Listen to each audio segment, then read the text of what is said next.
Welcome to the Institute for Palestine Studies Annual Conference in partnership with Muwatin, Institute for Democracy and Human Rights, Birzeit University. The title of the conference is the Palestinian National Project, Renewal or Restructuring. This session is in English and it's moderated by and the session is titled Decolonization, Transnationalization of Palestine. Wغادة is an assistant professor in the Department of Political Science and the Department of Philosophy and Cultural Studies at Birzeit University. Wغادة, welcome, Wغادة. You can start. Thank you, Rana. I'd like to thank all the organizers and the IPS team for the great work that they've been doing into this conference. As usual, IPS always make sure to tackle critical topics and issues related to Palestinian daily lives and struggle throughout all these years. And also, I would like to thank the organizers too for allowing Park to have a session in such an important conference. So thank you all. This is the first session today and the third day of the conference. And it is a continuation of the whole debate in the last 2 days, but mainly the debate of the last session yesterday about the ways of restoring the initiative for the Palestinian struggle by addressing the notion of local popular resistance through youth movements, Palestinian student movement, and community initiatives in refugee camps. Yet the session today includes the transnational aspect of the struggle with the session's title, Decolonization, Transnationalism, and the Liberation of Palestine. This session will evoke the struggle of liberation in post-apartheid South Africa, the mobilization of the BDS, and the new mobilization of Black Lives Matter, among others, in addition to concepts such as the decolonial sovereignty and the decolonial liberation. Each presentation today is going to last from 20 to 25 minutes. Then we will open the floor for the Q&A. Please make sure to write your questions in the chatting box below or send it to the IPS Facebook page. The audience will only be able to participate through chatting. The IPS team will help to gather these questions, and hopefully I will get to all of your questions, and hopefully we will have all the time for each speaker to answer each question fully. The session is for 2 hours, so it will last until 5 p.m. Palestine time. Let's start today with Márk Ayash. Professor Márk Ayash is an associate professor of sociology at Mount Royal University. He is the author of Hermeneutics of Violence. He writes in the areas of social and political theory, post-colonial theory, violence, and decolonial movements. He is currently writing a book titled Settler Colonial Sovereignty, The Forging of Palestine-Israel. His presentation today is titled Emancipation in the Age of Settler Colonial Sovereign Power.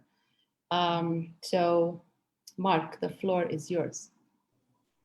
Thank you, Wغادة. Thank you to the Institute for Palestine Studies, to Muwatin, Birzeit University, for giving me this opportunity to share my talk here today. I'm just going to say a couple of words in Arabic, and then I'll come back to English if you don't mind.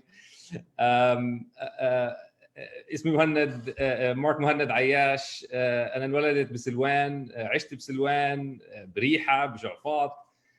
قبل ما هاجرنا على كندا بسنة 93 كان عمري 14 سنة بوقتها. انا سوري انه بقدرش احكي البرزنتيشن تبعت اليوم بالعربي. اتعلمت الحكي الاكاديمي بالانجليزي انا، so that's still my the language that I use يعني اللي بستعملها للدراسه ولا للبرزنتيشنز. بس بجد استغربت من نفسي قديش قدرت افهم من المحاضرات والمؤتمر، كثير كيفت عليه وخلص. يعني برضه ما كنتش متوقع انه هالقد يصير جعبالي اقرا بالعربي وافكر باللغه العربيه، وان شاء الله يوم من الايام اكتب باللغه العربيه، فلازم هذا اغيره الحكي واخذ كورسات، بس مش اليوم.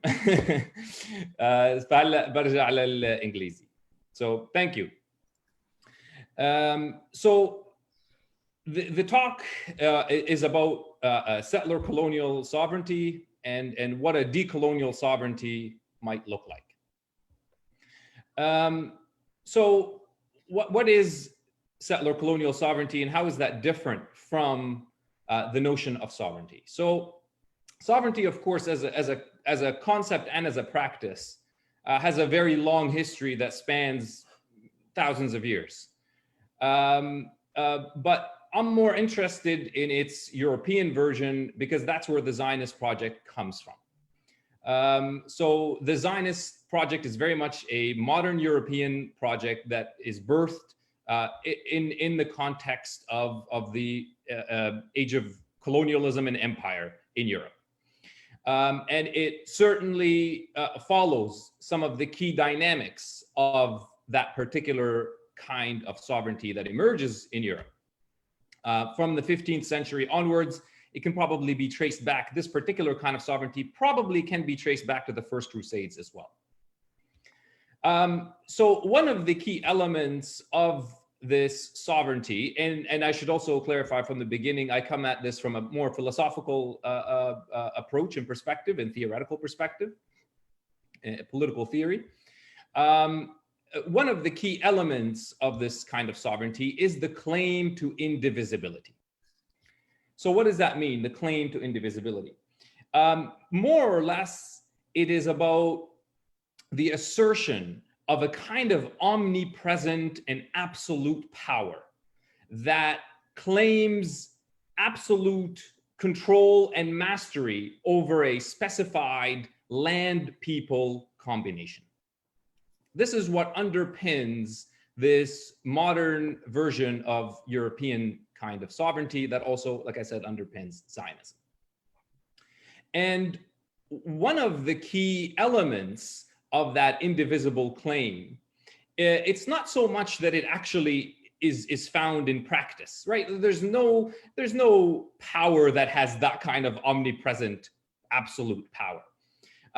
But a lot of scholars and a lot of theorists take that point of departure in order to argue that therefore we should ignore that mythic ideal of indivisibility and focus only on the divisible operation of power. Because in practice, sovereign power is always divisible. There's no ability of any one group to claim absolute and omnipresent power. But I think that's the wrong way to theorize it. Because for me, the divisible operation of sovereignty is only possible because of the claim to indivisibility, because of the claim to that absolute omnipresent potency, that absolute omnipresent power. You are able to observe specific kinds of operation of modern forms of power. So I don't want to lose this element of indivisibility just because it's not found in practice. And so what I'm arguing basically is that what we find in practice is actually possible by that mythic ideal. So what is it that mythic ideal, that claim to indivisibility, what is it that it is trying to do? And for me, and based on the theorizations and the philosophies on sovereignty, as well as some certain kinds of historical studies of the concept of sovereignty, of the practice of sovereignty, the underlying sort of logic of it is the idea that the sovereign is that which makes possible and posits a sort of self-same substance at the bottom, at the foundation of modern nation states. By self-same substance, I'm basically referring to the idea of something that is so endogenous and internal to itself that it has no connection or relation to anything outside of it. It is unconnected and alloyed and unrelated to any other. The self is just this pure self-same substance.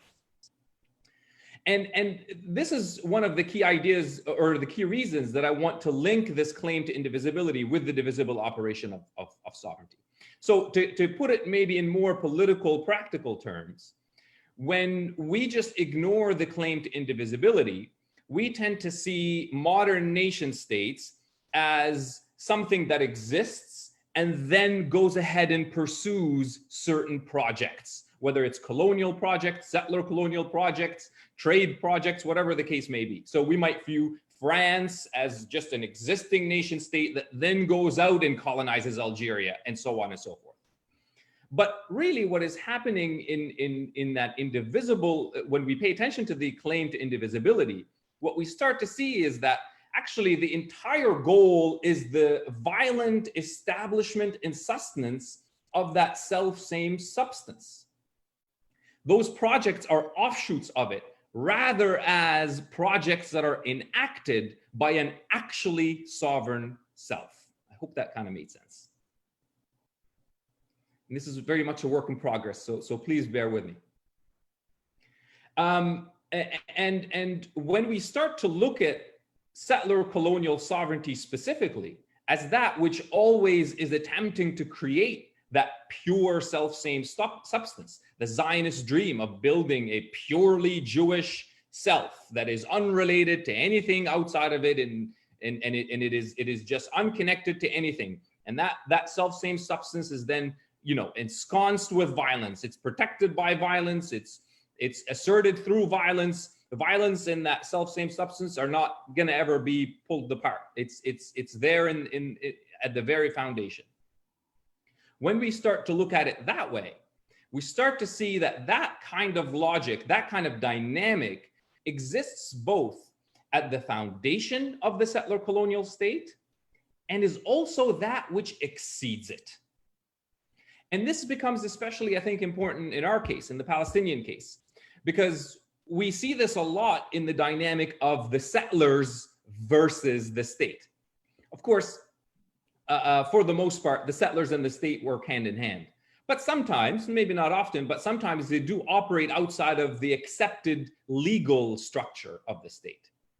But that's not much of a puzzle in this case. Once you start to look at settler colonial sovereignty as that which both is at the foundation of the state and that which exceeds it, it's not really much of a puzzle at all. The settlers are precisely what that dream of a self-same substance is.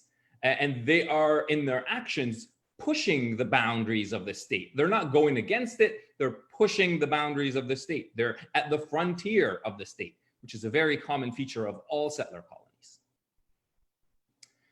colonies. So if that is in fact, if I'm right, that this is the sort of underlying logic of settler colonial sovereignty, which is connected to sovereignty, sort of more conventional sovereignty that you might find in Europe, but the settler colonial part does accentuate those elements and adds a few more. So if this is in fact the logic of the settler colonial sovereignty, then why is this important for our discussion on decolonial liberation in Palestine? And I did change the title from emancipation to decolonial liberation. I'm more comfortable with that grammar than the language of emancipation, a school of thought that I've not really engaged with ever before. So, okay, so why is that important for us? Well, a few things. One of the key features then that we start to see when we open ourselves up to this viewpoint is that one of the key markers of this kind of sovereignty is mastery and lordship. And this is where I would like to ask you all. It's my understanding that the Arabic word for sovereignty, siyada, it already has in it those meanings of master and lord, right? I may be wrong, please correct me, and I need to learn more about the genealogy and etymology of that term in Arabic. The word sovereignty, that's hidden. You don't see that in English. The word Arabic is actually much more accurate to me as to what is the actual logic of sovereignty, which is mastery and lordship. And by the way, this is not just a purely theoretical assertion that I'm making. This is a work in progress, but it's very interesting to me that in the work of someone like Gil Peterberg, for example, he highlights how Herzl and other early Zionist thinkers didn't just want to be like any European. They wanted to be specifically like the Prussian Junkers. And the Prussian Junkers are basically feudal lords left over from the feudal era, still in Europe at the time. So that politics of lordship in the sense of Lord of Lords, not in the sense of the sort of politics of lordship that is popular in sort of Scottish history and that sort of thing, but in the sort of Lord of Lords, the master, that kind of dynamic is precisely what Herzl and many of the early Zionist thinkers wanted to be like. And that again goes to support some of these theoretical and philosophical points that I'm making as to why we should care about this. So if this kind of lordship and mastery over people, land, who are combined in a specific way in this kind of worldview, is the mark of the Zionist project and settler colonial sovereignty, then I think this does a couple of things that are important for us to consider. One is that if indeed this is the logic underpinning sovereignty, then it doesn't really much matter whether we're talking about an ethno-national state or a civic liberal state. They both operate on the logic of a master ethnos. Just one is more upfront about it than the other.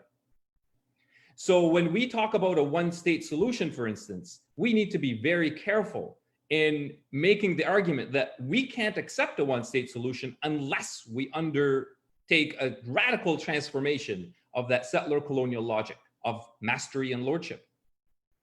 That we're not okay with just joining a civic liberal democracy where our master ethnos is left untouched. And we're just the newcomers that the master ethnos is being so kind as to let us in. We don't want that, obviously. But we need to be clear about how I think we articulate that point so that we drive that point home. By the way, a point that is shared by many Indigenous activists and scholars here in Canada, in the US, in Australia, where that's where we see the master ethnos dynamic most is in Indigenous theory, right? In these so-called multicultural liberal democracies. The critique of those is strongest is in Indigenous theory and as well post-colonial theory. So that's, I think, a critical point that we need to pay attention to. The second point is, I think, in my view, this problem of sovereignty is one that is relatively new, right? Here I can get into trouble with historians, which is fine. That's fine. Philosophy and theory don't always get along with history, but that's the nature of the debate. And of course, historians will debate where do you trace this modern form of sovereignty? Most go to the Westphalian treaties, et cetera, which we should never forget. Westphalia was not a treaty of nation state. It was a treaty between empires. The birth of the idea of a nation state and a modern sovereign nation state, if we do want to trace it there, which is a dubious claim probably, but if we do want to trace it there, we need to pay attention to the fact that this was a treaty of empires that was never going to work. It was never good for the colonized. At any rate, most likely, I would agree with some of the historians that would argue that most likely this kind of sovereignty in the modern nation state and nationalism and nationality is something that is really late 19th century, mostly took part in the 20th century. So this is kind of a relatively, in the large historical picture, a relatively new problem of sovereignty that we've been trying to address. Many human beings across the world have been trying to address for many years. And I don't think that problem is going away. And I think that kind of mastery and lordship, the way that land people have been fused together in a specific way under mastership and lordship in settler colonial sovereignty and in some of the structures of sovereignty at large anyway, is one that is faced by many people across the world who are trying to address it in many different ways. And I think that the Palestinian cause should be put on this path. And we should actually lead in dealing with this problem for a few reasons. One, I think that the Palestinian struggle is at its strongest when it stands for something universal, not just, I'm not saying we ignore our specific and particular problems and issues and things that we need to deal with, but we have to have that universal dimension that speaks to other people's own experiences, not just as people who sympathize with us, but people who are learning from us. So this is, to me, one of the key ways to maintain the Palestinian struggle, to maintain that Palestinian fight for justice and liberation. This is what is so fundamental about it. This is what Edward Said always highlighted as well. Now the content of that will always change because history changes, times change, people start to care about different things. And we need to realign ourselves and rethink, which I loved the session yesterday with the youth movements and the discussion in that by all the speakers, speaking about the need to kind of reinvigorate that and redirect our energies towards a new language, a new grammar. Otherwise, we'll get left behind. And so to me, Palestinians have all the tools to be at the forefront of this struggle of the problem of sovereignty. And by all the tools, I mean, it's not something that is great, but we are the victims, and we suffer as much as anybody from this logic of sovereignty. So I think we need to be leaders in rethinking sovereignty and rethinking what a decolonial sovereignty ought to be. And this is where the limits of philosophy and theory come in. I probably have 2 minutes. Is that right, Ghada? Actually, we have one presenter who just canceled for emergency situations, so you have more time. Okay, well, I'll still finish it in a few minutes, and we'll use the more time for questions. Okay. Okay. So please prepare your questions if you want to send them through that chatting box down there. Okay, great. Thank you. This is where philosophy and theory reaches its limits. I don't think you can theorize and philosophize what a decolonial sovereignty should be or ought to be or look like.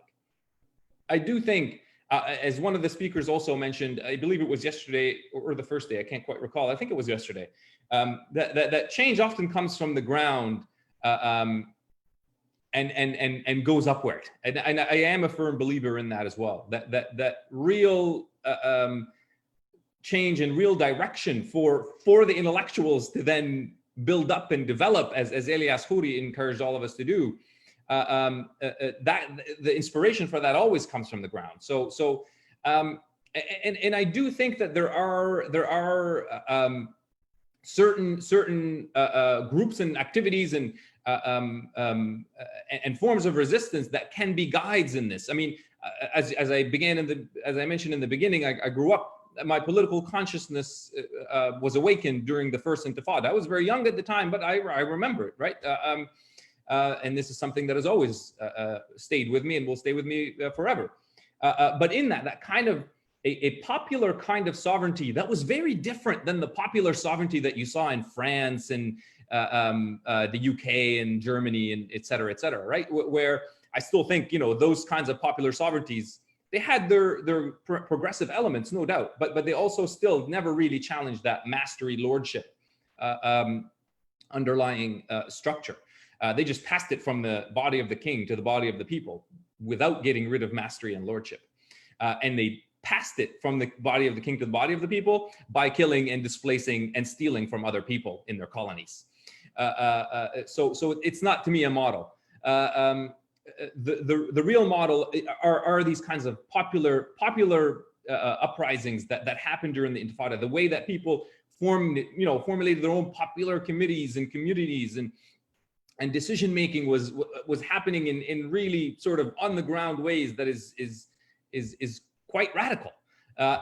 We got a glimpse of that in some of the Arab uprisings in Egypt and Tunisia in 2011. So there are lots of examples that I think can guide us in putting more meat on the bone of what this decolonial sovereignty. But to me, the first thing that it has to do is challenge that mastery, that lordship, and perhaps a kind of a shared, deliberative kind of sovereignty is one that can oppose that. And we can rethink that relationship and the configuration between people and land through those acts of resistance, and again develop them then intellectually and so on. And if I may end on this, and this is more a question to you, and I was gonna send him a private message anyway, and I probably still will, but there's the Mudar mentioned in his sort of welcome talk, the word that stuck with me, tahrir al-ard, the liberation of the land. To me, that already, just the very terms put together in that way, tahrir al-ard, we're liberating the land. It maintains a kind of independence, an independent existence for the land, where we start to think about it as something that we have an intimate relationship with, not a mastery and control over. So even just that term alone to me already points us towards that path of decolonial resistance, and a path perhaps towards a decolonial sovereignty, a path that we can share with not just indigenous people. Certainly at the forefront, I would put indigenous people, but there are others, the Black liberation struggle. Hopefully I'm not sure if that's the speaker that canceled, but we'll hear more about that. Rabab mentioned it earlier as well. The indigenous struggles in Bolivia, which I'm always fascinated by, the way they wrote their constitution, the content of their constitution, in my mind, at least on paper, the most progressive constitution in the world today. So there's lots of solidarities and connections that we can create, and I think we could be at the lead of that kind of global movement towards a decolonial sovereignty and a decolonial life. Shukran. Okay, thank you, Mark. We welcome your questions and answers, questions at this point, but I will start, Mark. Well, thank you for the great presentation and refreshing entrance to political theory. We always need that. I can't help it, when I hear you, I can't help it but think of the argument between, and the debate maybe or not, I don't know if you're familiar with it, but I'm sure you are in a way, between Schmidt and Benjamin about sovereignty. And it seems that Benjamin, in his book on violence, he has an article where he discusses something similar to what you're telling us today. And he's basically telling us to be cautious about the notion of sovereignty and the legal or illegal sovereignty, kind of. So I'd like to hear from you, like, what is the intersection between your argument and that of Benjamin? Thank you. So there, okay, I thought there was two other speakers. I thought there was another speaker, and then, but okay. Okay, so Benjamin in my, as you saw in the paper, I draw a lot on Jacques Derrida. Now, Joseph Mas'ad has already very clearly told us why Derrida is a terrible understanding of Zionism, and he basically does not read the Palestinians into history at all. So terrible as he is on that, I think his philosophy is still quite progressive and quite radical, and can be used however way we see fit for ourselves. And we can read against the grain of his reading of Zionism. And in my reading specifically of that essay, I mean, obviously I'm much more closer to Benjamin than Schmidt. Schmidt, I'm not close to at all. But I do read Benjamin through Derrida's eyes, which does follow some of Benjamin's ideas, but also departs from them on one particular point when it comes to violence, which is also tied to sovereignty. So basically, when Benjamin says there is this kind of mythic, I always mistake so there's the divine law that makes no, the divine violence that makes no laws, and the sort of mythic violence that is always about making law, right? And he wants us to sort of harness or draw on that power of that basically unrepresentable divine law in order to sort of fight against that mythic law, which is embedded in violence. I might be getting the terms not completely right here, but I think you get the distinction that he's talking about there, right? And Derrida's critique of that is that, like Derrida does with all binary oppositions, it's not a real opposition. The two are inside one another. So Derrida gives us a view of that says, when you want to oppose representation of law in law with an unrepresentable kind of violence, what is actually going to happen is that something else is going to substitute for the unrepresentable. So it's philosophically, I like the idea of drawing on the unrepresentable to fight against the representable. But to me, it's not just not a practical, even theoretically, it doesn't withhold. The unrepresentable, while I do maintain a space for it in my theorization of violence, is not that which can be represented someday, or is that which we can use, but is rather that which always unsettles what is represented and representable. So I don't want to get too thick in the weeds here, but my sharing of Derrida's discomfort with Benjamin is that idea that we can use the unrepresentable. You already defeated the power of the unrepresentable when you say you can use it. And instead think about it as something that is always inside the representable, and then therefore can unsettle it from within. And of course, against all that, there's the Žižekian approach of saying, well, I'm going to name the unrepresentable. I don't care what Benjamin says. I'm going to name it, and I'm going to, go ahead with that line, which is another approach. But that has its shortcomings as well, as we see a lot with Žižek, especially. I mean, he's pretty good on the Palestinian issue, but there are other post-colonial issues that he's not great on. So. So that would be my answer to that. Now, in the book that I'm currently working on, I still haven't done it yet, so I have nothing really substantive to add, but I am going to draw on Benjamin's or the Benjaminian sort of view of history more. I just haven't figured out exactly how and how that's going to factor into these. So, Mark, when you say that we have to, we have to think about definition or what exactly we mean by the decolonial sovereignty.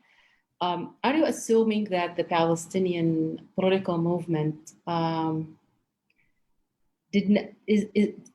does not have a defined sovereignty after all these years of struggle? Like how would you define sovereignty when it comes to the national movement? So it's not that there isn't one. It's just that this is one of the unique features of settler colonial sovereignty, which distinguishes it from sovereignty, is that it must always eradicate indigenous sovereignty. It cannot. They'll never tolerate Palestinian sovereignty. It's embedded in the very structure of Zionism and all settler colonial projects. They'll accept cultural autonomy. They'll accept even self-administration, as Joseph Massad has put it. They'll accept that. Like split your language, your flags, all those sorts of things, but they'll never allow an actual substantive sovereign rule or any kind of sovereignty that would connect, that would allow a sort of any kind of autonomy or power or self-determination. So the problem that the Palestinian movement has faced is that it's constantly under this non-stop effort to eradicate Palestinian sovereignty because it is indigenous sovereignty. And to me, they'll never. I mean, that's embedded in the structure. And as we know, Oslo is never going to give us that, and no other offer that's ever coming, as far as I'm concerned, from the Israelis will ever offer actual substantive sovereignty. Now, that doesn't mean, though, that there isn't sovereign practices. It's just that they're always constantly, and that's what you're after?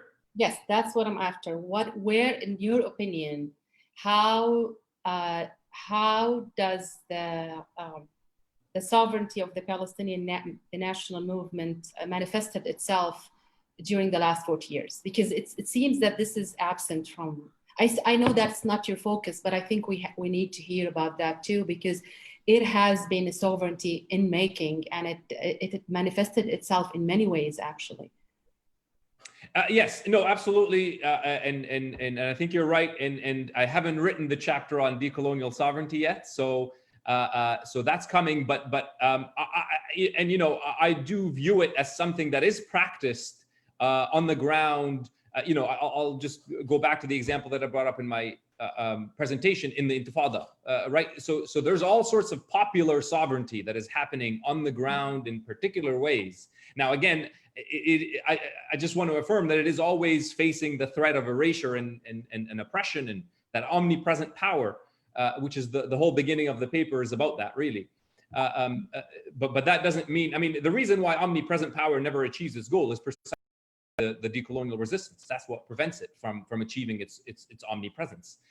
So the substance or materiality of that decolonial resistance is, I agree with you, found on the ground. Now, this is where I still need to do more work in order to better articulate what that looks like, and what that means. So it's not that it's completely absent, that's for sure. And there is, of course, other forms of sovereignty that were present in Palestine prior to the Zionist project. Some, and again, I need to do more research on this, but some would label the kind of sovereignty that was practiced under the Ottoman Empire as a kind of a layered sovereignty. So there was some layers of sovereignty, some ability to self-rule, self-determine, et cetera, but it was layered. It was under a bigger sovereignty that still had other concerns, other projects, other needs, other interests, and so on. So that kind of layered sovereignty, it will have its faults, of course, but it's also different than the form of mastery lordship that I'm talking about. So there's certainly that as well. And on the ground, I still think that idea of a kind of a, the popular committees, for example, it's a kind of a shared sovereignty between communities and within communities that gives you already that substance that I think is very different than that mastery and lordship kind. So that would be where I would look. I'm not looking for it in the PA. I'm not looking for it in the structures of the Sulta or anything like that, obviously. So yes. Okay, there's someone who's asking if they can ask questions in Arabic. Yes, Mudar, just 1 second. Yes, but the answer is yes, you can ask in Arabic. Just send your question to the chatting box down there.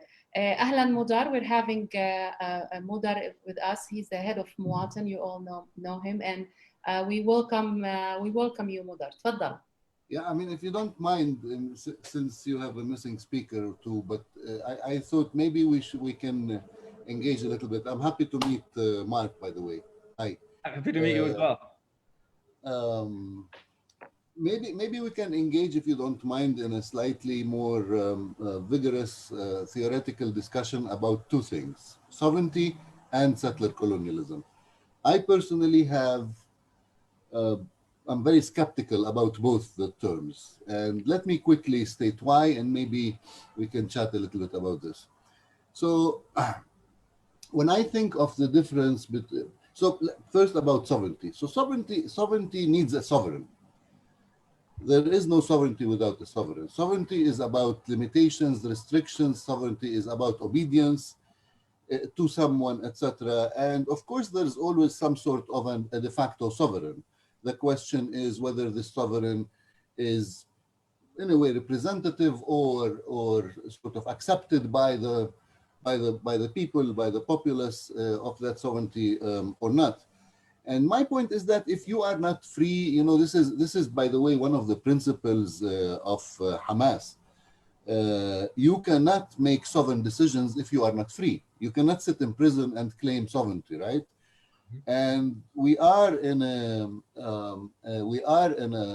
prison, and I think that this notion of the requirements or the requisites for some sort of a valid sovereignty, valid in the sense that it represents the people, and that it answers to an acceptable extent to their needs, aspirations, and represents the will of the people. It is very crucial, and I don't think that you can talk about sovereignty in the current context, even without occupation, because you know, first of all, you have the coloniality. Secondly, you have what you call the settler colonial condition. Thirdly, you have the neo-colonial regime that Palestine is suffocated by, actually, in terms of how development is done, etc. Palestine is one of the, you know, experimental places that are not written frequently about, but I think it amounts almost to the Chilean experience when it comes to compare the neoliberal experiment. The way I see, for example, and the reason why I do not cherish a lot the whole notion of settler colonialism as a tool for analysis, is that I, for example, see settlement in Israel that was boosted exactly around 1977, around the very same time when the neoliberal experiment was promoted in Chile and was undertaken by Margaret Thatcher, Ronald Reagan, etc., and about the same time when China opened up, etc., there was this opportunity to create an experiment for the development of real estate business on land that costs almost zero for the Israelis. So I look at the settlement activity as a very simple, straightforward neoliberal practice and not as an ideological practice. I actually do not believe, I think that the ideology behind the settlement in Israel is similar to the one that brought the Jews into Palestine in the second wave, early century 2000. It's a fake kind of a very imperialist notion of we need to have our people next actually to the Suez Canal. It had nothing much to do with Palestine as such. We have to bring them here and we can claim anything ideological like the biblical land and the like. On the other hand, the settler colonial term, for me, you know, the major obstacle with it is that it reduces the class analysis of the problem into one simple aspect, and this aspect is, to my fear, is racist. It's ethnic. It's based on genes. What kind of genes do you have? So you know the counter opposition in the settler colonial analysis is between two ethnicities. It has nothing class in it, and I think we lose a lot when we confine our analysis to settler colonial analysis. Granted, there is something special about settlement and pushing away the indigenous and moving them out rather than using them as cheap labor and what have you. This all exists, but I think it's a camouflage of something else, and the analysis should be much more complex for it. So if we put these two things together, the notion of sovereignty cannot be ethnic. I mean, look, did you ever, for example, look at the shaman as a sovereign in a tribe? As the sovereign in a tribe? We don't, right? So it's not simply a question of who rules. It's a question of how the social contract, so to speak, is implemented, and in which ways people do coexist. And when the definition is ethnic, first I think we adopt the Zionist discourse of promoting the ethnic, which is very racist, promoting the ethnic component into a major criteria of the political struggle. And secondly, we create a situation whereby sovereignty becomes impossible, almost as you said, but this leaves no room for revolution. So what do you say? Well, there's a lot there. Thank you very much for those comments.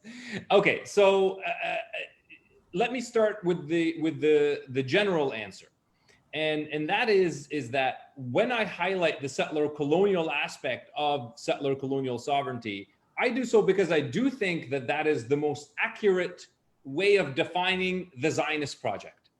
So it's not about then, you know, making sovereignty itself that it's not. That's why I began the presentation by saying sovereignty as a concept and as a practice has a history of arguably a couple of thousand years. So it has specific iterations and specific configurations that we have to pay attention to.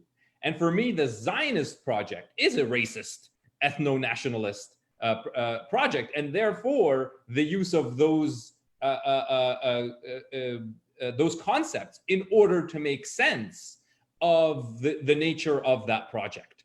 So it's not a way to naturalize sovereignty as necessarily always settler colonial or as always necessarily connected with mastership or mastery and lordship, but as specifically associated with those terms in this context.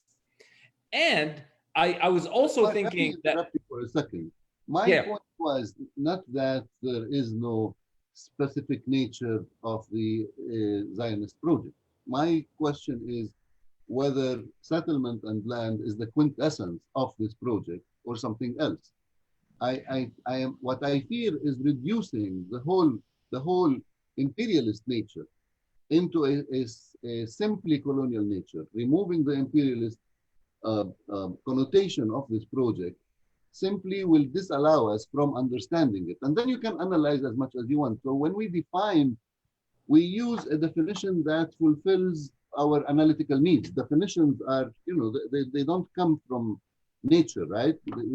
Definitions are constructs that we make in order to facilitate one or another analysis. My point is that the analysis of settler colonialism is counterproductive to the analysis of sovereignty. Right, and so we do disagree on that one, because again, to me, sovereignty is again. Let me put it this way: the specific kind of sovereignty that I'm trying to argue is operative in this case, is one that tries to make the settler native distinction into its primary logic. And I do think that, now that doesn't mean that in reality that is what happens on the ground. So it's not to deny the neoliberal aspects, the economic exploitative and the imperial sort of dimensions to this. But since it tries to do that, I do think that we need to zoom in on that and figure out that force which underpins the various projects that then the settler colonial state engages in. And so land and settlement to me is the key underlying feature of the Zionist project, and hence why I draw on that settler colonial paradigm. Now, I'm not saying that the settler colonial paradigm ought to be copied and pasted the way that it's applied to North America should be applied in this case. It shouldn't. But who says that the settler colonial paradigm is necessarily its North American version? That's just one specific iteration of an underlying settler colonial logic. And this is why I say that this is a little bit more philosophical than even political theory, because I am making the claim that there is this kind of underpinning force that can show up in different ways in different places. So it's going to look differently in Canada, in the US, in Bolivia, in Chile than it will in Palestine. But nonetheless, there is some shared underlying force dynamic that can allow us to speak of a settler colonial across those different contexts.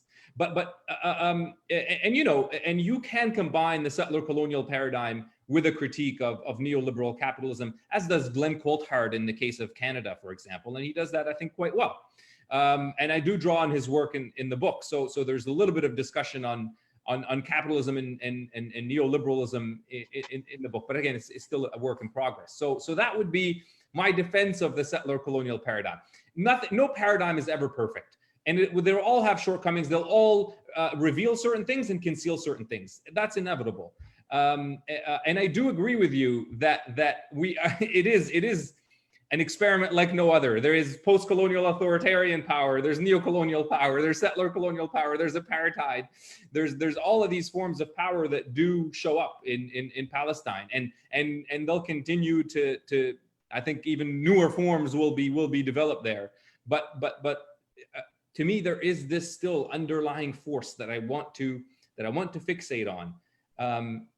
It's not because it's unchanging that I want to fixate on it. It's because I do think that it is something that springs different configurations of power that we need to sort of get deeper than the surface and look at it there. But how would you explain then, Mark, for example? Sorry, but how would you explain? You look back at the 70s and 80s, but in particular at the 70s, how would you explain the very special relation between Israel and apartheid South Africa on the one hand, a very special relation between Israel and Iran during the Shah period, who actually did create a triangle in a way on certain issues. And how would you explain the strength of the Zionist lobby in the US and Canada if the question is a question of ethnicity? So I don't think that it does. This is why I wanted to emphasize in the paper that the so-called, especially in Canada, the US, the so-called multicultural liberal states are not what they present themselves to be. That there is still a master ethnos at the very foundation of those states. Maybe, but okay. Yeah, I mean, if you ask Black scholars or indigenous scholars, this is the first thing that they go to is white supremacy in these countries. But you can explain then why Obama, being black, sort of black, was ethnically black and politically white, right? The ethnicity does not explain. The ethnicity is an image. It's a way to classify people statistically, so to speak. It so occurred, but is it true that this is what is underlying? So suppose, you go into a place and find that those who are taller perform worse in class. You won't make the conclusion that performance has to do with height, right? The fact that the white supremacists are white their whiteness does not explain anything, because there are many. The majority of whites are not like that at all. The majority of whites are not there. So my point is that we came to a point where we diverted from a sort of a mechanical, if you wish, or an overstated or what have you class analysis. We wanted to add some aspects to it, but then we forgot it, and then we started, right? And so you take the secondary expression of class analysis, an ethnic, for example, or a gender or a sexist expression, or a north-south expression, or what have you, many expressions. You take any of those, and you basically camouflage the problem. You put yourself in a position where you cannot analyze the whole problem because you forgot your starting point. You take the secondary. Yes. So, but this is where we are different, because to me, class is important, but it's not the foundational. So I don't take it as the foundational point that I have to come back to. It's not that I added ethnicity and race and gender, and then I need to not forget about the primary point. It's to take it out from the primary point altogether and to look at intersection. So I'm much more closer to that kind of theorizing. So you do agree that the settler colonial paradigm is not in essence a class analysis paradigm? I don't think that it's fundamentally, it's not a class analysis paradigm, but class analysis is not and should not be ignored within that paradigm. Okay. That makes things easier, really, because then there are two perspectives, which is great. But then the claim that settler colonial analysis is a class analysis becomes the problematic one, which you are not claiming. Okay, I mean, fine. That's right. Yeah, and I do follow. It's not just Glenn Coulthard who argued that point as well. And when he included capitalist, a critique of capitalism in Marxist analysis, he includes it as a sort of not as foundational, right? Because to him, it's not proletarianization that governs the settler colony. It's dispossession. And similarly, in post-colonial theory, I do follow Mahmoud Mamdani, who argues that attention that was paid to class and people who thought that the continent of Africa will only now face class issues and class conflicts, that mistake that they found out in a harsh way in the 80s and 90s was that they ignored the native settler distinction. Now, of course, native settler in Africa is going to look very differently than it does in Palestine, but nonetheless, yeah. So I do fall more on that side. As to, again, I don't want to ignore class analysis. I may not do it myself because I'm not very good with numbers and theorizing these political economies, but I do read it, I do appreciate it, but I don't make it foundational in my work. So, but how do you then delineate yourself, I mean, not yourself, but the analysis, the methodology, from that of the Clash of Civilization? It's very different because they take those concepts as if they're real. We don't. So it's not that I take ethnicity and race as actually ontological categories, but so I'm more interested in the racialization of human beings, not human beings as belonging to different races. So that's the big difference between that. The Clash of Civilization people presume that they're talking about real concepts of and real categories of race and ethnicity, whereas people like Mamdani Coulthard in the school that I follow is more about understanding how those identities become formed in specific ways and formed and institutionalized in more brutal ways. And the key is on the institutionalization of those categories within that work, for sure. Okay. So if you're the Almighty and you're given the capacity to solve problems, Mm-hmm. How would you resolve a settler colonial condition? I don't take the position of the Almighty, and I don't just say that. I do honestly believe might enough to solve the Palestinian problem. But I do honestly believe that change and progressive radical change does come from below. It's not for me to say. I mean, I might have some ideas, but what does it matter if I spew them out like that? It's gonna be people on the ground that lead the way. To me, academics are actually not quite good at imagining different futures. Yeah, they are lousy politicians. We know that for a fact. But my point is not where it's coming from. My point is, we're talking now about the design. So the masses are on the street. Palestinians are on the street, screaming dignity. Mm-hmm. Yeah, and this is fully understandable. And then comes the question, which I struggle personally with a lot. So, what exactly do you need to have your dignity? What exactly do you need concretely, to become sovereign? So you have a settler colonial condition, the way you describe it, and then you have Netanyahu in prison, all his gang around him in prison, and you're free to, you're the judge. What would you do to resolve the problem? Well, if you take the settler colonial analysis, again, let me repeat, I'm trying to attack the concrete point of using the methodology for yes. this. Yeah. Yes, no, absolutely. So this is where it can get into, and again, the book is still in progress. So I've not resolved all of my positions on these things. I do stay in a very fluid place when I write.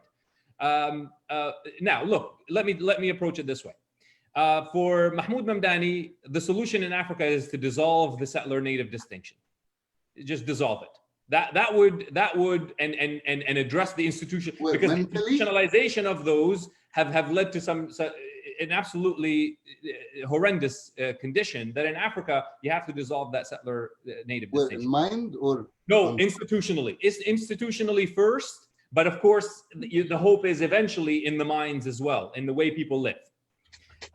In a place like Canada, hell no, there's no way indigenous scholars would ever accept that, because it's a completely different situation where if you do dissolve the indigenous indigenous settler distinction, then given the demographic reality and the power realities, indigenous people are just going to be simply assimilated into the settler culture, and therefore their sovereignty and their modes of governance and their laws, their languages, their identities will just simply disappear and be destroyed. So they would be entirely opposed to the dissolving of that distinction. I think in the case of Palestine, and this is, again, I'm still working on this, we have to first of all insist that we are the indigenous. Because, I mean, as you know, the Zionist ideology and the Israeli government is constantly trying to say they're the real indigenous people, we're the interlopers, we're the colonists, et cetera, et cetera. So in any paradigm, we have to basically assert that basic fact that the Palestinians are the indigenous, the Israelis are the settlers. But we also have to start to think about ways to start to institutionally dissolve that distinction. So I know Raif Drake has written about this. He's going to be speaking in the last session. I know not everybody's on board with his ideas regarding that. I'm a little bit hesitant to accept all of his arguments in that article he wrote to Mamdani. But I do think that there is something there. Now, I'm still working on the specifics and the details. I need a little bit more time to sort that out. But I would love to see a situation. Let me just answer your concrete question with a concrete answer that hopefully will give you an idea of where this could go. I would love it if all the Palestinians had to do was ask questions about what does it mean to have a good life? What does it mean to have dignity? If that's all we are doing, then that's not a bad place to be. We're not even there. We're prevented from even being able to ask those questions. So let's at least let the collective answer those questions in their specificity of what makes a good life. Who am I in living more than half of my life in Canada to come and tell you in Ramallah what the good life and dignity should mean to you?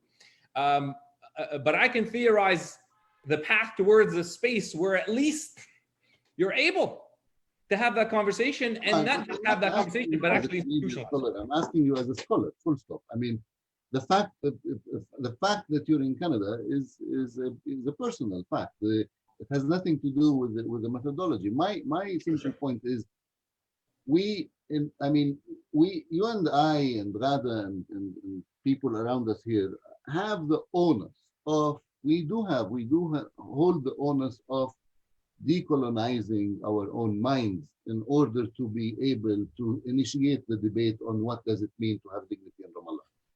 Yeah, and you know, this claim about the populist claim about, you know, everything should come from below. Of course, nothing will happen except from below, but this doesn't mean that intellectuals have no role.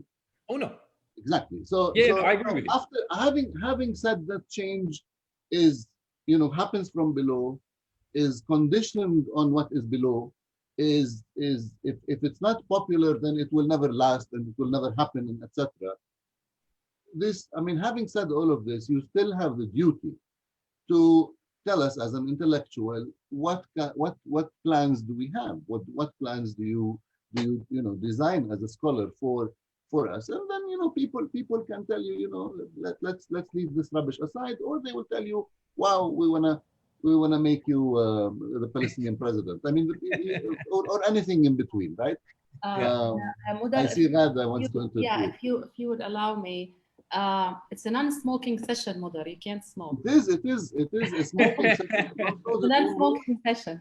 No, say no, Layla Khalid, yes for cigarette. In addition to what Mother has asked, we have two questions, one in Arabic that I would summarize, and maybe you can take all these questions together.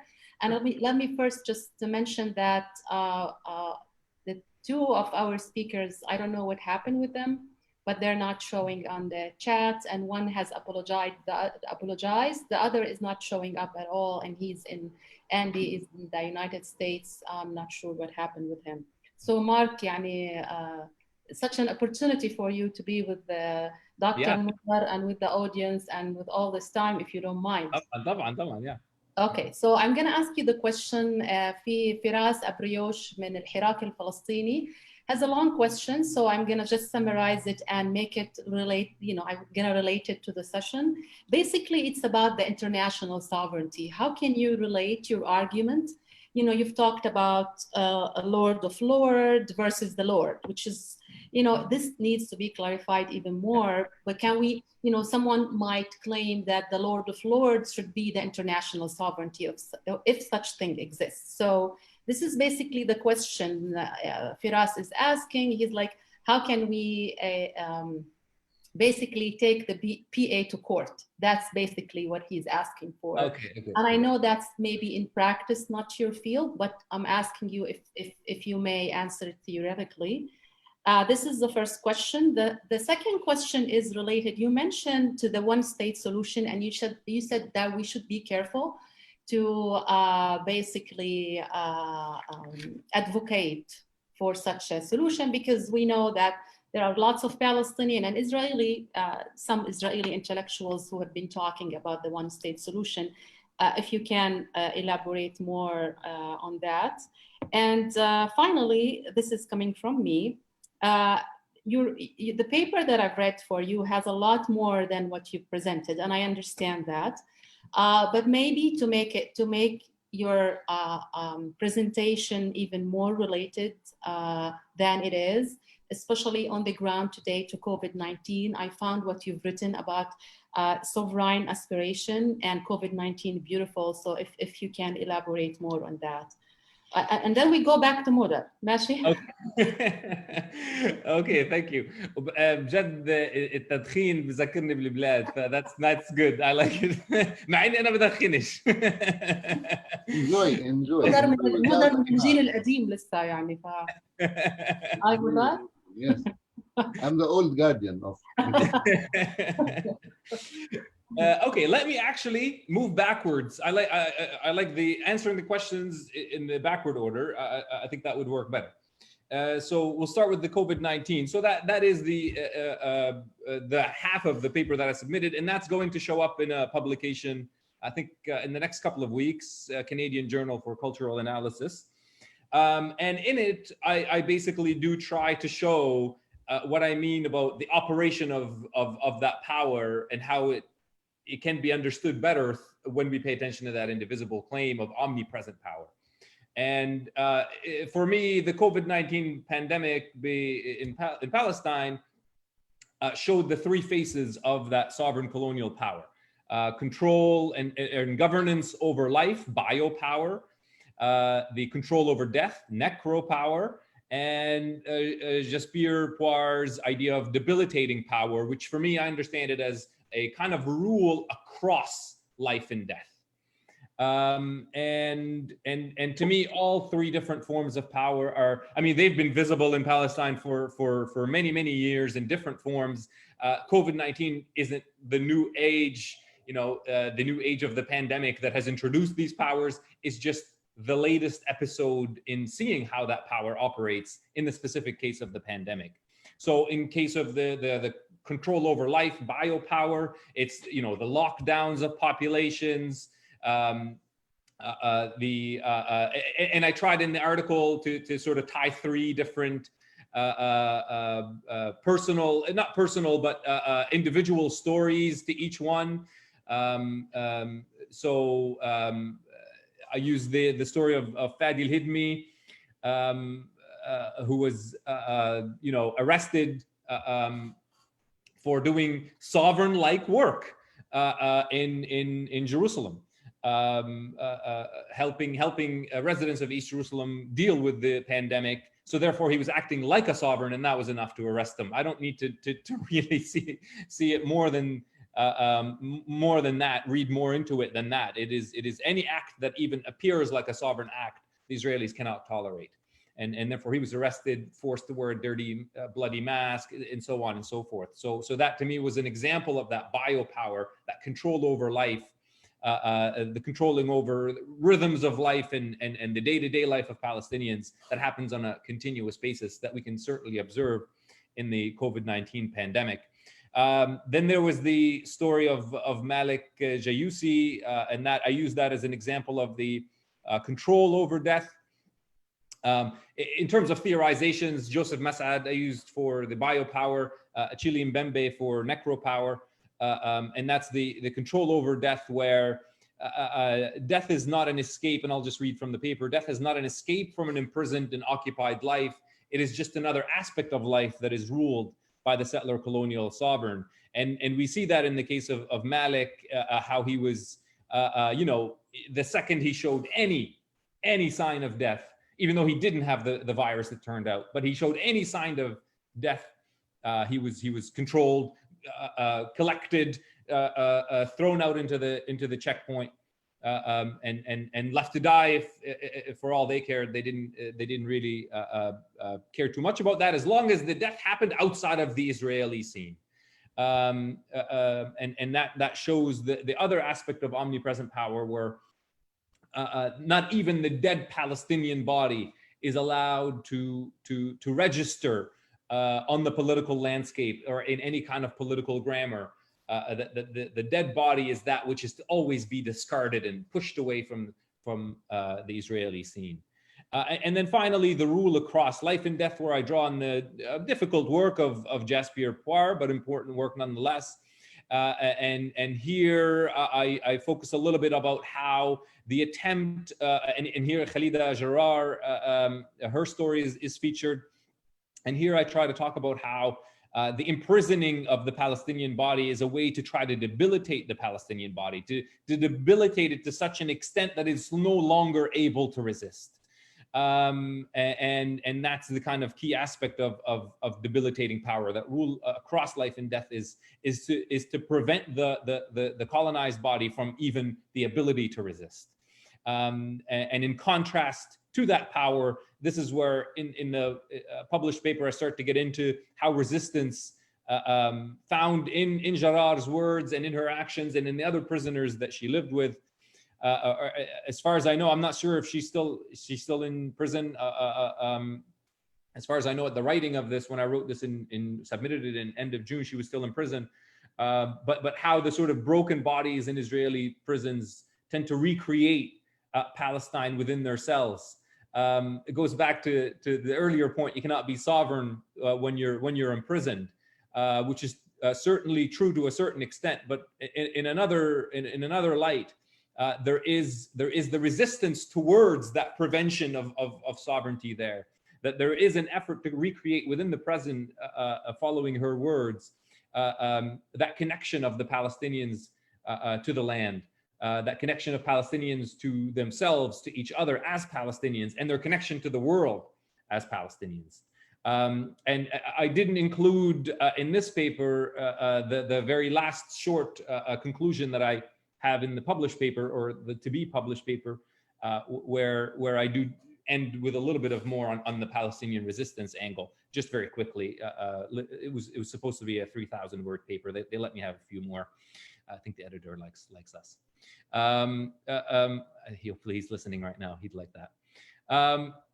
So anyway, so that was the settler sovereign power that is there in its operation, and in its very, very specific kind of operation, which aspires to that omnipresence, but never achieves that omnipresence precisely because of the resistance that is presented against it. And hopefully that added substance to the more theoretical discussion that I chose to focus on.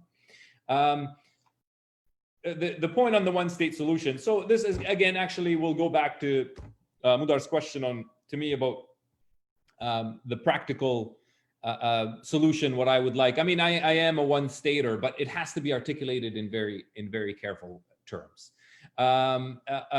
In terms where we are not, as one of the speakers mentioned, I'm just looking up his name, sorry, I don't have it. I think it was the second panel. One of the speakers mentioned that, you know, Nasser al-Qidwi, who my father knows, by the way, if Nasser, if you're listening, Saeed Ayash, bisallam alik, mentioned that, you know, the one state will just lead to apartheid, to a form of rule that entirely defeats the Palestinian cause. So we have to be very careful in how to articulate that. And really, I am speaking maybe more so here to Palestinians abroad, who will throw around the one-state solution in ways that don't pay attention sometimes to those details of it can't be a one state where there is, I'll go back to that terminology, that master ethnos is established unchallenged, and to which we're, you know, the master ethnos is so kind to let us in and become part of the state. That's not what we're after. To me, we're the one state solution that is worth struggling for is one where it challenges all those conventional European modes of sovereignty and nation state. And again, I go back to this point that these are relatively new modes of social and political organization. They haven't been around forever, and they won't last forever. So why don't we go on the forefront? Why don't we build the new kind of state, the new kind of sovereignty, the new kind of belonging, the new kind of connection between people and land, the new kind of shared sovereignty. And I understand that sometimes that reads as, for some people, that reads as you're asking people who are going through hell and living under unbearable conditions to create something that has not been created before. And my answer to that is, I'm saying that precisely because they are in that position. It's precisely when you're in dire positions that you ought to reach for something new, for something transformative, for something radical, because none of the other things have been working. None of the other things have been invented to serve the colonized. These notions of the modern sovereign nation state that operates on that logic of lordship and mastery was never meant to help the colonized. It was always a work of empire for the sake of empire. And I do believe that that's not just a theoretical point, but there are historians who would not associate themselves with the post-colonial thinking or decolonial thinking that argue that very point, like Burbank and Cooper. And that comes back then to the last question on international sovereignty. And it depends on what is meant by that, because I just want to add, because I got another question from Dr. Hanada Kharmi about this, where she's saying that basically السيادة تأتي من ممكنات خارجية وليس فقط ذاتية. So she's saying, I agree with Dr. Mudar. So you have another question here about the outside. So the international. Yeah. The international sovereignty. It might be the international, like one example. Okay, so that it just comes from the outside. Yes, not only from the self or from the within. Right. So sovereignty is, so again, let me start with my original train of thought and tell me if I miss this. I'm happy to come back to it. I do this a lot. I'm sorry. When I miss a question, it's not because I'm ignoring it or trying to ignore it. I do sometimes. It takes me a little bit to get at the heart of what the question is after. So if we follow sort of more traditional social and political theory on sovereignty, you can find since the early parts of the 20th century, social theorists like Norbert Elias arguing that this kind of international sovereignty is more or less inevitable. I mean, he changes that a little bit towards the end of his life, but to him, that kind of the arrival of an international sovereign that rules over all other sovereigns, so as really the Lord of Lords, is kind of an inevitable outcome, and probably will be helpful in some respects, in that it can stop the warring between all the different lords underneath the Lord, the sovereign. To me, that's flawed both theoretically and practically. It's flawed theoretically because, again, it maintains that mastery and lordship logic. And by the way, I do draw a lot on Ayash to get at that Lord of Lords kind of lordship. So, and I still have more work to do in terms of Ghada's question on the difference between the politics of lordship and the Lord of Lords kind of a dynamic that I'm trying to highlight. But for the most part, the sort of politics of lordship is usually associated with the fights between all the different feudal lords. And the Lord of Lords is that which comes and stops that fighting and creates an absolute sovereign system that puts the other lords in their place, basically. So that's the difference between the politics of lordship and the dynamic of lordship that comes from the sort of Lord of Lords. So in a way, that question on international sovereign is basically just taking that argument to another level, to another international level, so that a mega sovereign arrives and rules all of the other sovereigns in such a way where they stop all the sovereign fighting. To me, I mean, even if that does happen, it would be, well, it would be the American empire as the absolute sole superpower. In a sense, they tried to take that position of the sovereign of sovereigns. They're already retreating from it today, in my view. I'm not a political analyst per se, but in my following of that, I think they are already in retreat from that position, assuming they ever had it, right? Like, again, there is something to the juxtaposition of the divisible operation of sovereignty versus the indivisibility of sovereignty. I'm not trying to completely ignore the divisible operation, but I'm trying to keep in mind the indivisibility. So all sovereigns, regardless of their claims to omnipresent power, are always limited, even the most powerful. But in the world that we live in today, there, free from outside interference, that doesn't exist anywhere. And to bring back, just to prove that I don't ignore the political economy, multinational corporations are also, they're a continuous challenge to the sovereignty of the sovereign.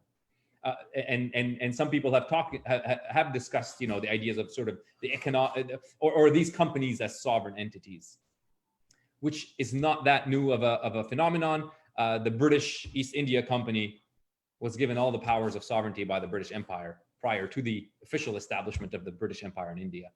I'm starting to go in different directions here, but it is a large question, international sovereignty. So I don't know if that addressed at least partly what the question was trying to get at.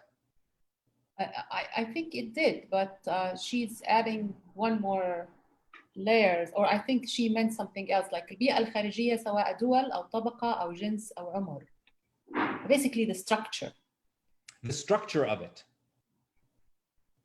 I mean, I don't, I'm not sure that there is one. I'm not sure that there is an international sovereign structure. Let's take a practical example, the International Criminal Court. The second that international sovereign structure is used against the US and the Israelis, what do? They devalue it. I mean, so how is that sovereign? How is that structure sovereign? I see nothing but power in the international order. I don't see these ideas of justice holding any sway in it. Mm-hmm. Okay. I don't have more questions here. Do you have anything you want to add, Dr. Modar? Yeah, just a comment on the very last thing. I think sovereignty is a structure. There's a sovereign and those who are governed. So this is the structure. That's it. I mean, I don't know what I mean. External sovereignty. I don't know what that really signifies. I can imagine that the sovereign is is external to those who are governed by some sort of definition. But in law, we do not call this sovereignty. We call it control. We call it, I mean, it has other names. Right. It has other names within the framework of the system. What I think is that we are missing here probably is to go back to this very famous popular notion of governmentality of 1970 whatever by Foucault, the idea of the connection between, see, sovereignty cannot do without there are several components, right? I mean, there's the sovereign, usually himself. There is those who are governed, the populace, and there is the territory, and these are three at least obligatory components to be able to discuss the whole idea of sovereignty in any way. And the most fascinating thing about Foucault's analysis of this is that while sovereignty is usually presented in the framework of preserving the borders of the territory and controlling them, actually sovereignty is about permeating them, because you cannot practice sovereignty unless people are trying to cross these certain borders. You have to inhibit them, you have to stop them, you have to disallow them or allow them for that matter. In the case of when if you want to add a layer of complexity to the notion of sovereignty, try to put it together with the notion of self-determination, and that's where I think Hanada's question becomes very, very important and enlightening, actually, because we always think of self-determination as something that is done by. I think of self-determination as a three-layer, if you wish, thing: the individual self-determination, the liberal or libertarian even self-determination, a la John Stuart Mill, if you wish, and which is quite sort of sidelined in the discussions nowadays. There's another layer of self-determination which was almost never discussed, which is communal self-determination. It is coming back under the names of indigenous self-determination, etc., but it's not discussed as such very much. And thirdly, the new version that is about 100 years old, which is called national self-determination. We forgot about the first layers. We usually discuss the third. I don't think this is fair. I don't think it gives us a good picture.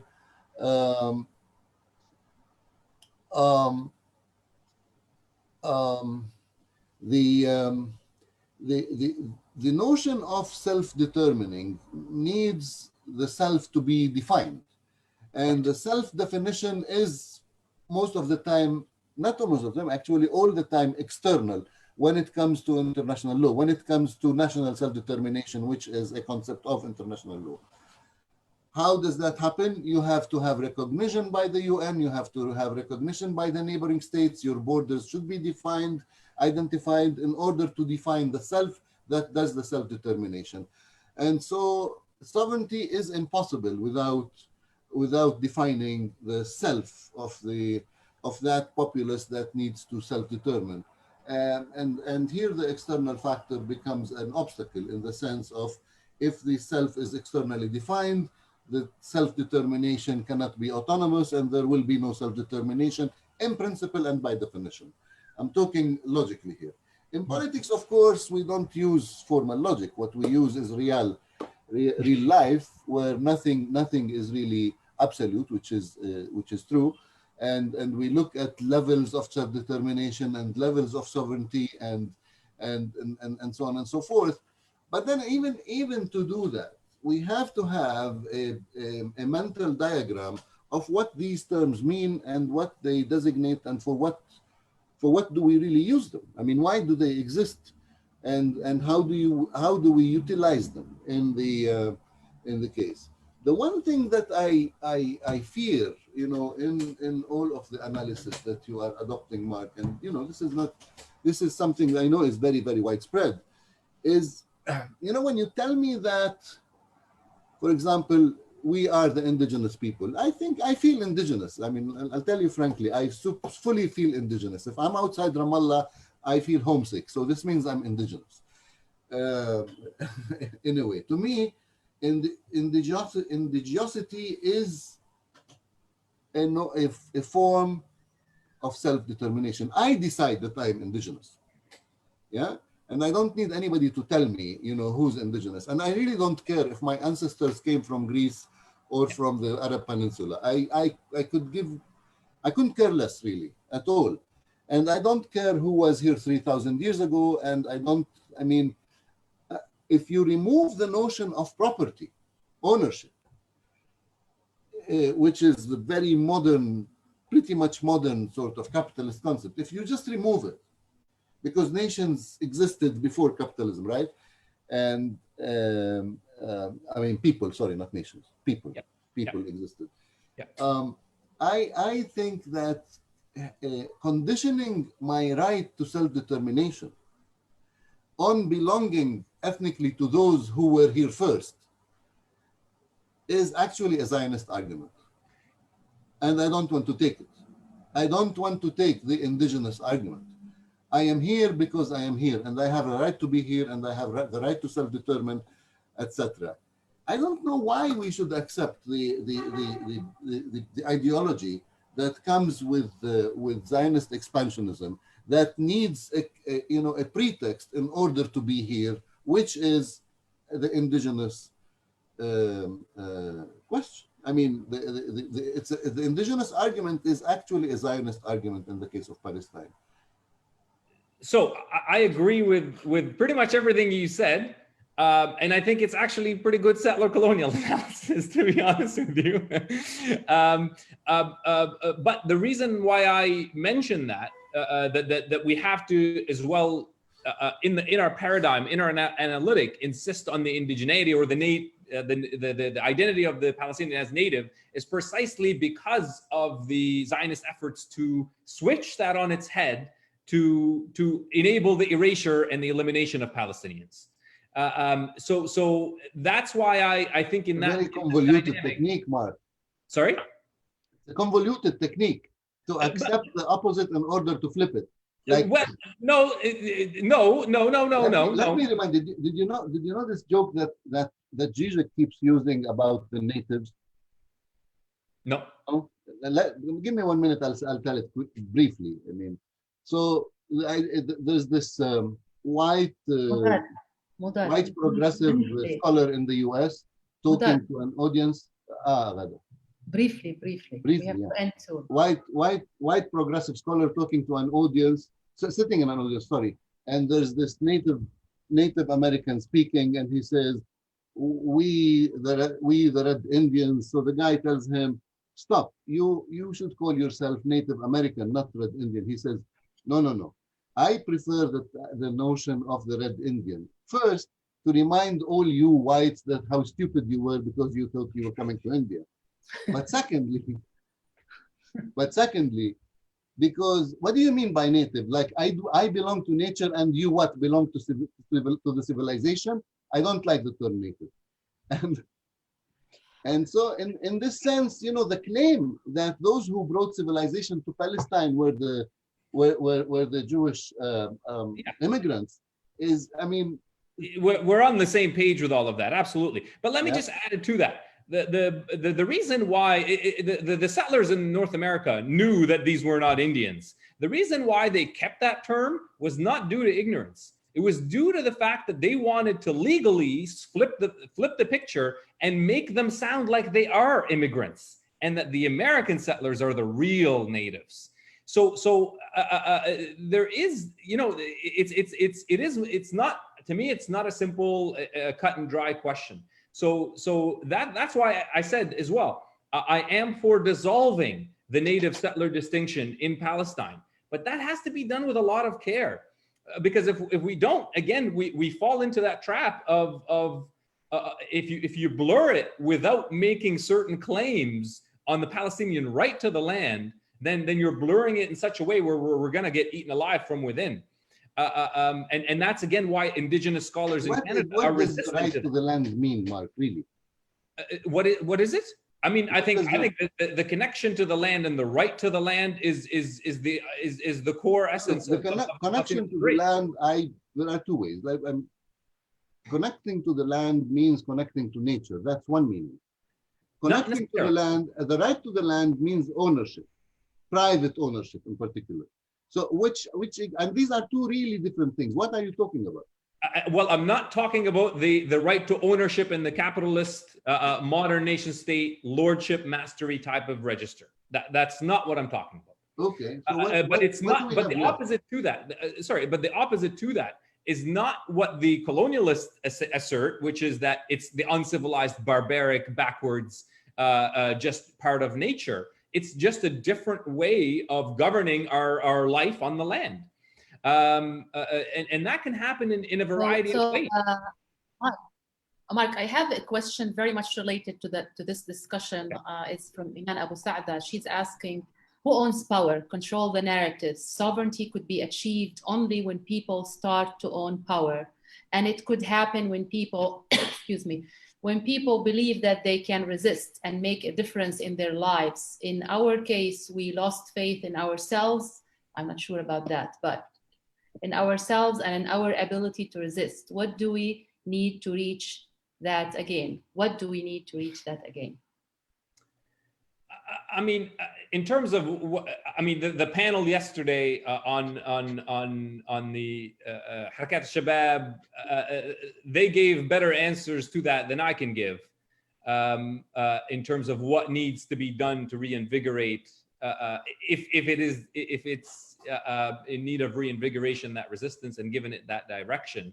And as one of the speakers spoke about, the necessary for a sort of العمود the sort of backbone, sorry مدار العمود الفقري for the resistance is needed, and so I think that panel is a better answer to that than I am. I tended to agree with a lot of what was said on that panel, so I don't know that I have anything new to add to that, to be honest. But yeah, I mean, again, for me, the options shouldn't be assimilate and follow the language and grammar of the European colonists or the European worldview, or go back to some uncivilized, backward, blah blah blah, life. I mean, to me that was always a mythology anyway. It was never true that what the European colonists colonized was an undeveloped world. It was quite complex world, complex systems of governance, complex legal systems, complex ways of relating to land, relating to other people, complex ways of thinking about sovereignty. Again, but we've got to now remove sovereignty when I speak about this that way, remove sovereignty from its European version, which is a specifically European version. So that I'm critiquing. And yes, it does need a lot of complex maneuvers. I understand that, but I think that's the task at hand is to reimagine the world outside of that 400, 500 years of European colonization, which was specific to, it shared some of the dynamics that preceded it in previous empires, whether you're talking about the Romans or the Mongols or what have you, but it does have its own specificity that leaves us with a pretty power-laden world that needs to be rethought. That's why, Mark, we're going to be waiting for your book or your article about the decolonial sovereignty to understand such discussion even further and push it further. Thank you, Mark. It has been a great discussion. I really thank Modar for joining in. to spice this discussion up. I like it. I like it. I enjoyed it. I think we all got lucky that we have one presentation that we focused on, and we have Dr. Mudar's intervention, which is always appreciated.